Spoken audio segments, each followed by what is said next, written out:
Olá, tudo bem com você? Está preparado para mais uma viagem pela nossa história? Comigo, o professor Daniel? O meu sinal na comunidade surda? Bem-vindo ao projeto Aprender Além da Escola, do Centro de Mídias e Tecnologias Educacionais da CEMED Manaus. Hoje, iremos estudar sobre os fluxos migratórios internos e internacionais que contribuíram para a formação da cidade de Manaus. Então, vamos lá para a nossa hora de aprender. Nas últimas aulas, falamos sobre os fluxos migratórios que contribuíram para a formação da sociedade brasileira.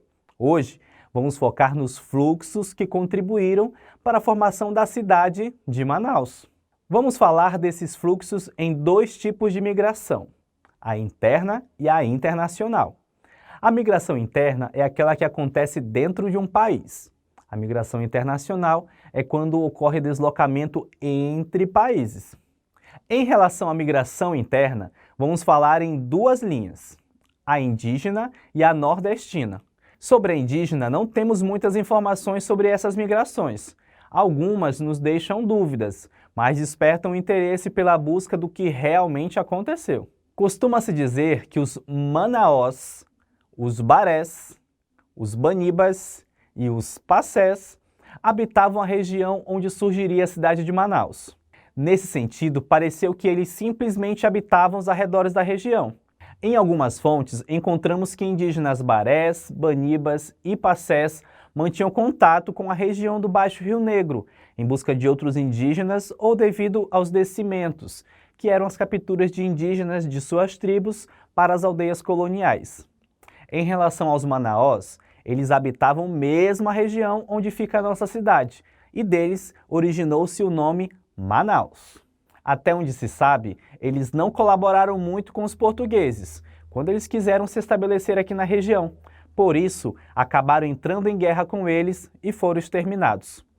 Os outros povos acabaram participando do surgimento da cidade e passaram a morar perto das áreas onde a cidade ia nascendo. No final do século XIX, a região começou a receber migrantes nordestinos, em uma grande migração interna do Nordeste para a Amazônia. Entre 1877 e 1879, o Nordeste foi atingido pela Grande Seca, que provocou, em consequência disso, um deslocamento em massa de nordestinos para longe de suas terras áridas. Em alguns cálculos, aparecem milhões de pessoas mortas, seja por doença, fome ou sede.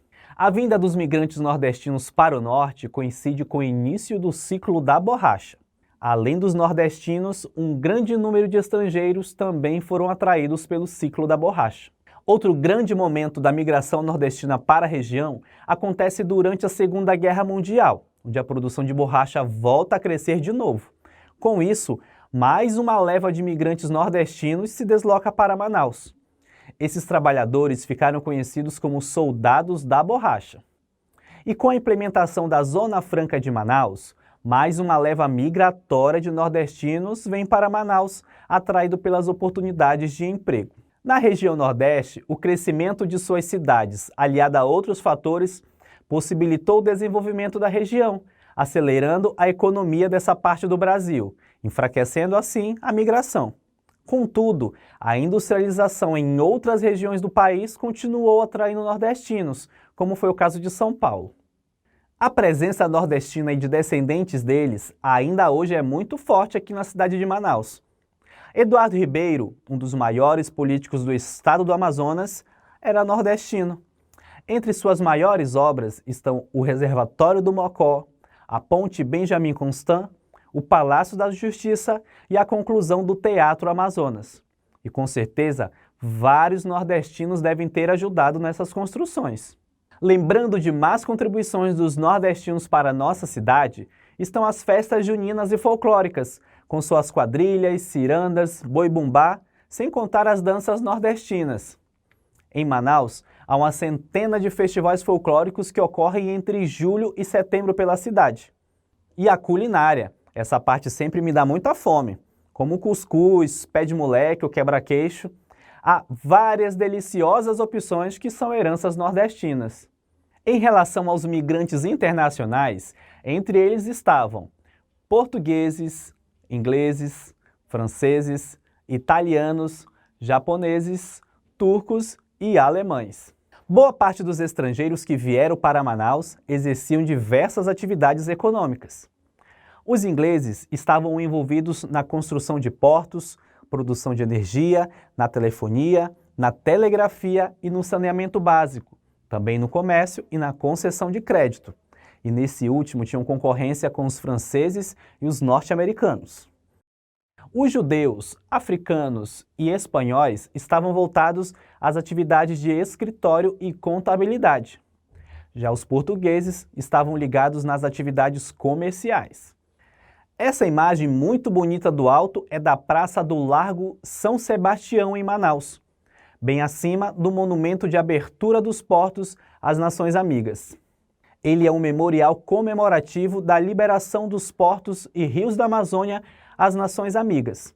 Ele é bem simbólico do momento em que a cidade de Manaus se abre a estrangeiros do mundo inteiro. O monumento tem 4 lados, com um barco em cada, representando os 4 cantos do mundo, por 4 continentes representados: a África, a Ásia, a América e a Europa. A migração para Manaus no período do ciclo da borracha atendeu às várias demandas do projeto de transformação desta cidade como capital da borracha em um estilo europeu. A população que vivia aqui era basicamente composta por indígenas e caboclos, que é a miscigenação de índios e brancos. A ideia era trazer estrangeiros para dar uma nova cara para a cidade, com novas formas de relação com o trabalho, novos costumes e novos valores. Assim como aconteceu em outras regiões do Brasil, havia um desejo de embranquecer e europeizar a nossa região. Tanto que Manaus chegou a ser chamada de Paris dos Trópicos. Aqui vemos portugueses em Manaus. Um dos primeiros pensamentos que vem à mente é saber o porquê de tanta roupa no calor de Manaus. A resposta é bem simples. A moda seguida era a europeia. Claro que no dia a dia era impossível viver assim, mas para mostrar como deveria se vestir, era fácil encontrar poses e mais poses para fotos vestidos assim, como se eles estivessem lá na Europa. Uma vez, o grande historiador Eric Hobsbawm disse que o Teatro Amazonas é considerado uma catedral característica da cultura burguesa. Isso porque o teatro servia como um templo, onde as pessoas se encontravam e podiam ver, ouvir e aprender com as outras os modos europeus de se comportar. Nesse momento, outras grandes obras, como prédios, são realizadas em Manaus a fim de melhorar a sua aparência. Dessa forma, poderia atrair ainda mais estrangeiros para a cidade. É fato que esses fluxos migratórios, interno e internacional, ocorreram principalmente por motivação econômica, na busca de oportunidades de trabalho decorrentes do ciclo da borracha. Uma diversidade de atividades econômicas começou a surgir, dando a Manaus um status de terra de oportunidades. Contudo, as preferências eram aos estrangeiros, por terem vindo de países mais civilizados e mais desenvolvidos. É nesse momento que Manaus começa a se expandir e a região central da cidade fica pequena e os outros bairros vão aparecendo, afastando muita gente daquela sociedade manauara que foi sonhada para se parecer com a Paris dos Trópicos. E aí, agora vamos testar nossos conhecimentos sobre a aula de hoje? Acompanhe comigo a hora da atividade. Atividade 1. Costuma-se dizer que alguns grupos indígenas habitavam a região onde surgiria a cidade de Manaus. Até onde se sabe, um desses grupos não colaboraram muito com os portugueses quando eles quiseram se estabelecer nessa região. Por isso, acabaram entrando em guerra com eles e sendo exterminados. Assinale a alternativa que indica o nome desse povo que foi homenageado dando nome à cidade. Alternativa A, Banibas. Alternativa B, Barés. Alternativa C, Manaós. Alternativa D, Passés. Eu tenho certeza de que essa resposta é a mais fácil de todas as nossas aulas. Afinal, qual é o nome da cidade?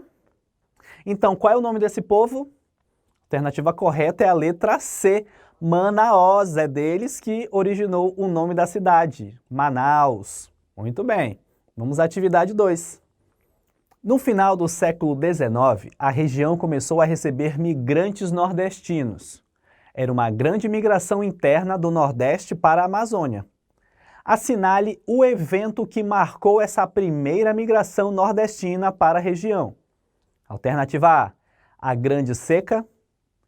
Alternativa B, a Segunda Guerra Mundial. Alternativa C, a Zona Franca de Manaus. Alternativa D, os festejos juninos. E aí, lembra de quando a Amazônia começou a receber os migrantes nordestinos lá no final do século XIX? Qual foi o evento que marcou esse primeiro momento? Alternativa correta é a letra A Grande Seca. Lembrando que a Grande Seca que ocorreu no Nordeste entre 1877 e 1879. Muito bem. Vamos à atividade 3.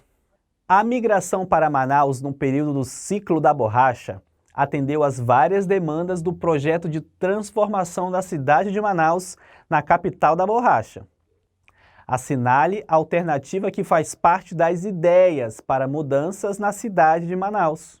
Alternativa A. Incentivar a saída de estrangeiros e nordestinos, mantendo apenas a população nativa. Alternativa B. Proporcionar a igualdade entre nativos nordestinos e estrangeiros. Alternativa C. Trazer estrangeiros para dar uma nova cara para a cidade, com novas formas de relação com o trabalho, novos costumes e novos valores. Alternativa D. Aumentar a população indígena e cabocla, valorizando os moradores locais. E aí, lembra daquele momento em que Manaus ia se tornar a capital da borracha? No projeto de transformação da cidade, uma dessas ideias aí é a correta sobre o pensamento que eles tinham. Qual será a alternativa correta? Se você disse a letra C, acertou. A ideia que fazia parte dessas mudanças de transformação da cidade era trazer os estrangeiros para dar uma nova cara para a cidade, dando assim novas formas de relação com o trabalho, novos costumes e novos valores, com a cara da Europa. Lembrando, Manaus queria ser a Paris dos trópicos. Agora vamos lembrar um pouco do que vimos na aula de hoje. Chegou a hora da revisão.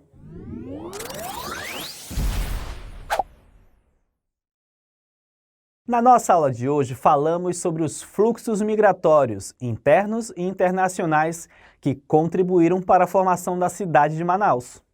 Em relação aos fluxos internos, destacamos o papel dos indígenas e dos nordestinos.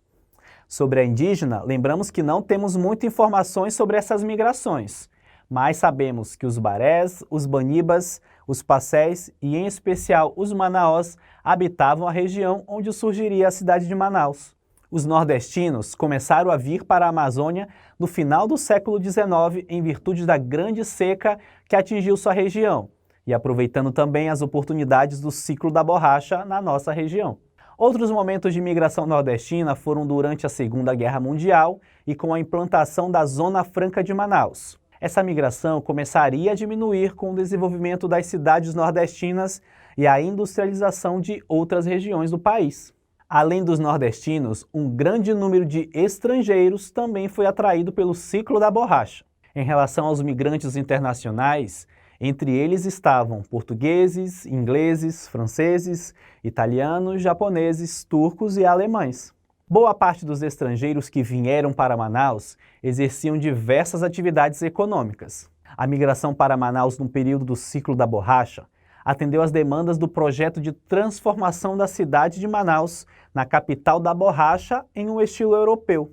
A ideia era trazer estrangeiros para dar uma nova cara para a cidade, com novas formas de relação com o trabalho, novos costumes e novos valores. Nisso, Manaus chegou a ser chamada de Paris dos trópicos. Ao longo deste ano, procuramos conhecer a história como resultado da ação do ser humano no tempo e no espaço. Identificamos mudanças e permanências ao longo do tempo. Identificamos as motivações dos processos migratórios em diferentes tempos e espaços, avaliando o papel dessas migrações e analisando os diferentes fluxos e suas contribuições para a formação da sociedade brasileira. Foi um prazer enorme estar junto com você nesse período, falando um pouco sobre a nossa história.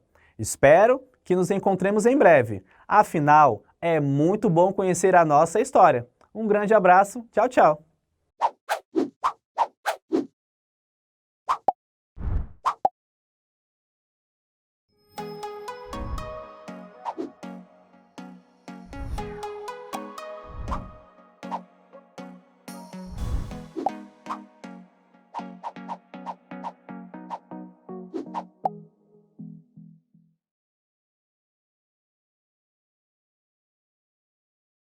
Oi, tudo bem com você? Olha eu aqui novamente, professora Vanessa. O meu sinal na comunidade surda é... Muito bem-vindo ao projeto Aprender Além da Escola, um projeto do Centro de Mídias e Tecnologias Educacionais da CEMED Manaus. Hoje iremos estudar sobre substâncias e misturas. Então vamos lá para a nossa hora de aprender? Na aula anterior, vimos que o universo é formado por duas coisas, a energia e o material. A energia é o que move os materiais. E existem diversos tipos de energia. Energia cinética, energia luminosa, energia química, energia elétrica, entre outras. Já a matéria é tudo que possui massa e volume no universo. A matéria é o que forma os materiais, objetos e corpos. A maioria dos materiais não estão sozinhos no universo. A maioria está misturada, fazendo com que os materiais sejam formados por diferentes componentes. Esses componentes podem estar em qualquer um dos três estados físicos da matéria: sólido, líquido e gasoso. O formato sólido é aquele no qual o material possui forma definida. Já o líquido e o gasoso não. Materiais nesses formatos não possuem forma definida. No caso do líquido, a sua forma se adapta ao recipiente em que ele se encontra. Já no caso de material no estado gasoso, ele ocupa todo o formato do recipiente em que se encontra, já que gases podem facilmente se expandir ou contrair-se. Então, a mistura é o resultado de uma ou mais substâncias que também podemos chamar de matéria ou componentes, sem que ocorra uma reação química. Isso é, sem que eles se transformem em outras substâncias, componentes ou materiais. As misturas podem ser de dois tipos: homogêneas ou heterogêneas. E o que são, essas misturas homogêneas? Bem, esse homo da palavra homogênea significa igual.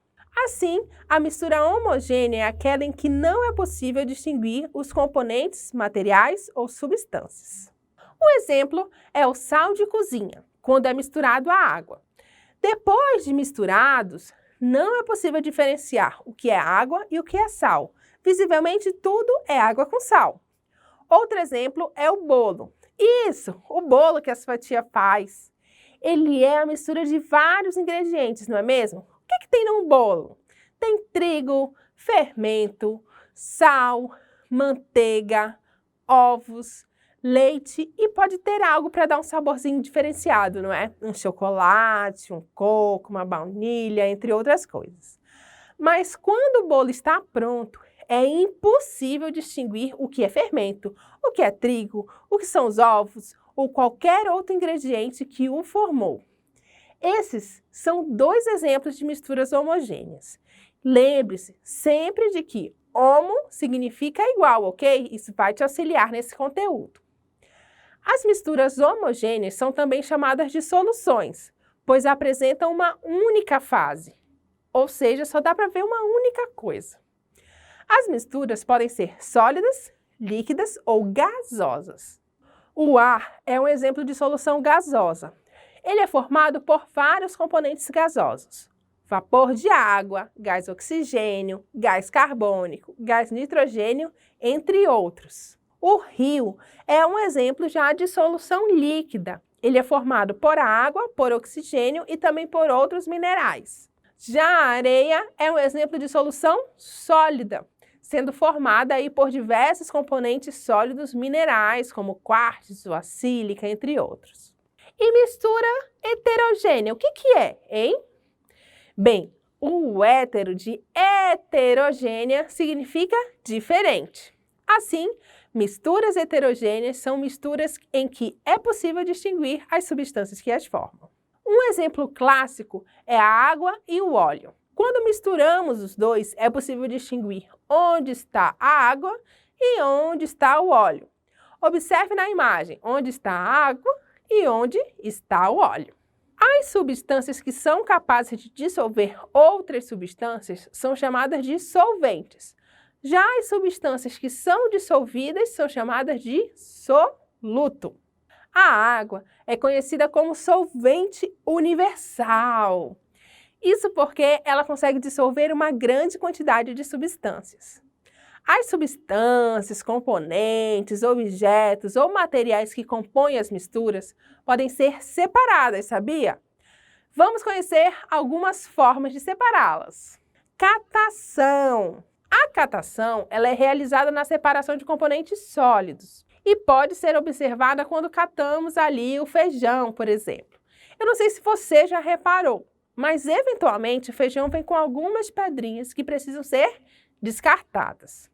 Já a separação magnética, que também é outra forma de separar componentes sólidos, ela utiliza um ímã. Esse ímã atrai objetos metálicos de outros materiais.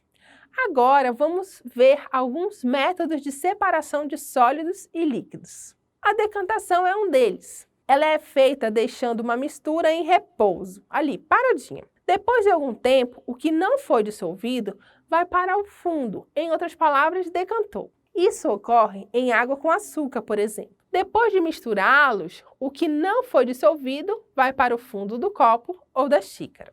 Uma outra maneira é a partir da filtração.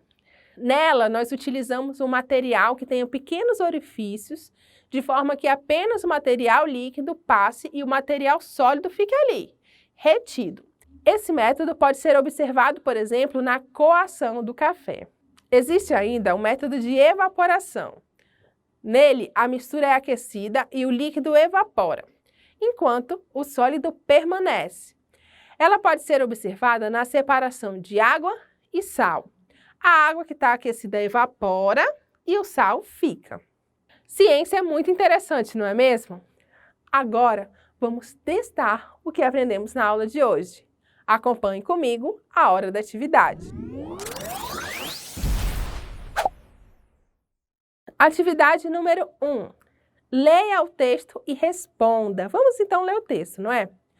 A água que sai das torneiras recebe tratamento para tornar-se própria para beber. Uma das etapas do tratamento é adicionar cloro e flúor a ela. O cloro tem a função de matar micro-organismos e o mineral flúor auxilia na prevenção da cárie dentária. Temos então aí letra A e letra B, né? Duas questões. Letra A.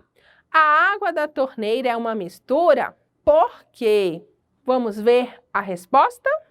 Sim, né? A água da torneira é uma mistura, sim. De acordo com o texto, a água que sai da torneira, ela não tem só a água. Ela também tem cloro e flúor, lembra? Então, esses ingredientes acabam formando essa mistura da água da torneira. Portanto, sim, porque é composta de mais de uma substância. Letra B. Por que não é possível distinguir os componentes da água da torneira? Um tempinho para você pensar.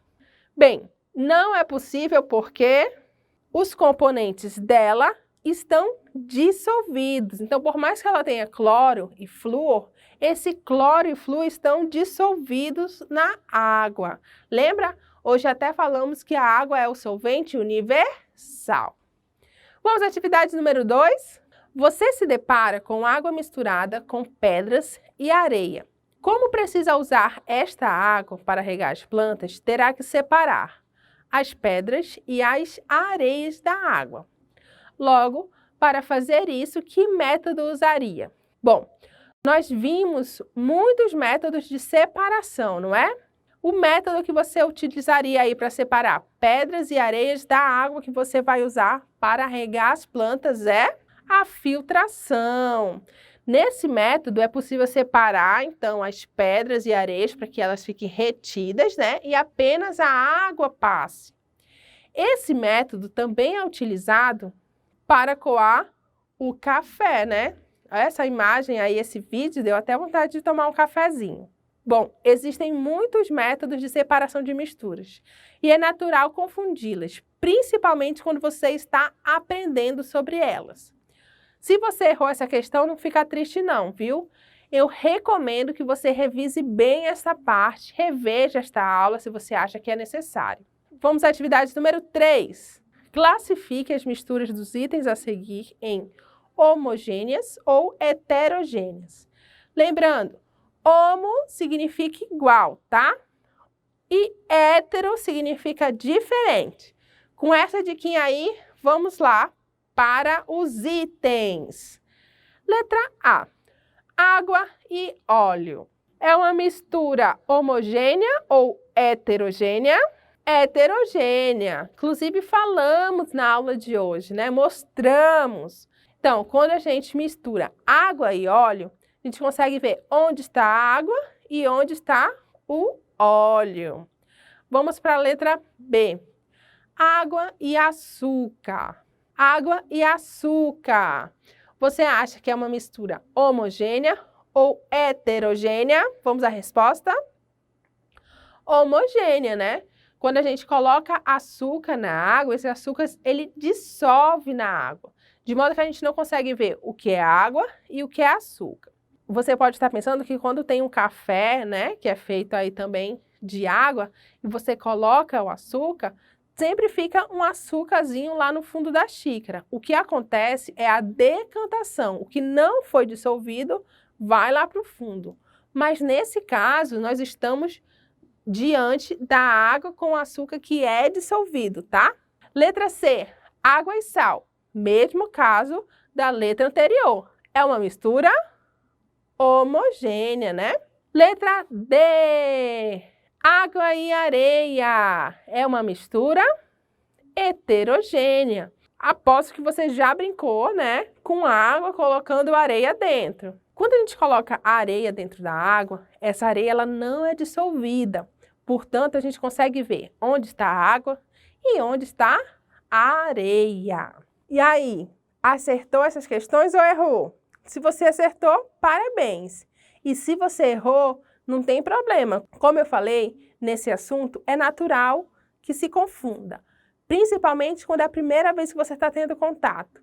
Então, reveja esta aula, reveja a parte específica que você ficou com dúvida, se você achar necessário, ok? Agora eu te convido a relembrar um pouco do que vimos na aula de hoje. Chegou a hora da revisão.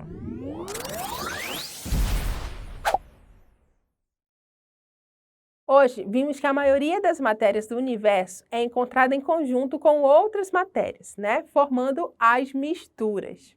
Essas misturas podem ser homogêneas quando não é possível separar visualmente os materiais que as formam. Essas misturas podem ainda serem chamadas de soluções. E ainda existem o quê? As misturas heterogêneas, que são misturas em que é possível distinguir as substâncias que as formam.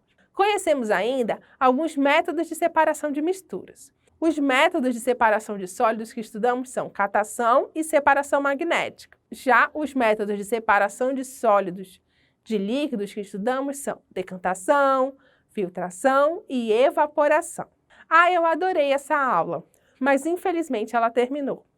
E o que terminou também foram as nossas aulas de ciências desse ano, do projeto Aprender Além da Escola, do Centro de Mídias e Tecnologias Educacionais da CEMED Manaus. Eu adorei mesmo estar com você durante todos esses meses. Eu espero de coração que você tenha gostado muito, assim como eu. Cada pedacinho de cada aula que você viu foi feito pensando especialmente em você e com muito carinho, tanto por mim quanto por uma equipe gigantesca. Se você sentir saudade de mim e das nossas aulas, confira nossos vídeos lá no YouTube no canal do Sem TEDs e as postagens no Instagram do Sem TEDs. Vem muita coisa boa por aí para aprendermos e nos divertirmos juntinhos lá em 2022. acompanhe pelas redes sociais. Um grande abraço, fique com Deus e tchau!